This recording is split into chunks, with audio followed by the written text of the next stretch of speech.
Жукускай корот маңнайгы нөмірдәқ поликлиниката тумуттан утар вакцинация үләті тәтімнәқтік барар. Балығаға тұз сыллақ үліға 11 тұхынча кеге қабылынна. Бұлырыңаттан Сови грипп ген вакцина тұттылар, көміскәлі үрдік ген специалисттар сыналылар. Сови грипп бұлағана не гриппозная этиология ден вирустарыка тұғалақ.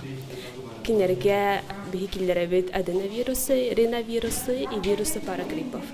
Онадаттар әлбәқтер илерге именно сови грипп тұттылар.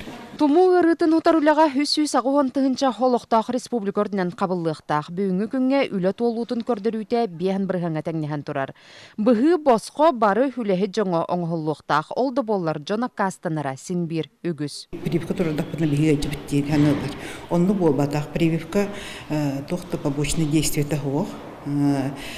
Прививка нақана осложнение хох болар. Кие краты гырден сөп, олық гырдебаттен болбадақ.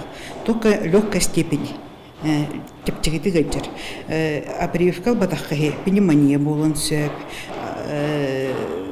сүрәғар оқсын сөп, сүгеғар оқсын сөп. Вакцинация күхіңгілдергі ғытылар тоғы детер сағын жаңаңнердері әм киеқа кейрен еңерілден иммунитета бөғір көқтәқ. Санатан етер болаққа туму бұйыл саңа жыл кәняңна бұта етені Жукускай кора тұй кәріңе карантинға холар бұта. Бүгінгі күнге номно сәрети бәлемнені хүлеті ұтылар. Ол күрдік корат сорох ұғыянларығар карантин кәмігер прививката соқығы детсатқа сылжыбаттен болла. Маннық жағаны төхі сөпті оғой. Сөпті қоннан адылақ дир медицина наукатын кандидата Николай Николаевич. Кенетерінен сорох ардығар маннық әрігіннаққа болары болан оғы дұробията көміскәлләқ болар.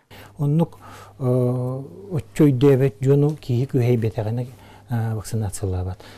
Том боллағына бұл етіндік күхей дәққа олығы қолы бұра ұрыттан бұйханар, ұрықан ұрыттан бұйханар, бағар өліттен бұйханар кәқтанар боллағады. Оле мен санық бар етіндік күхей оправданный дияны. Жан турар түгенігер сама үйіріге берінімтеріңі специалистер әтәлерінен бірдеріттен үс састырығар дері хетенне бейханыттан 6 оныгар дері састақ жон болар. Bir үксін туму ұйраханны кейрен ойғысы туға көбілуен өлі ақсаны олатын сөп.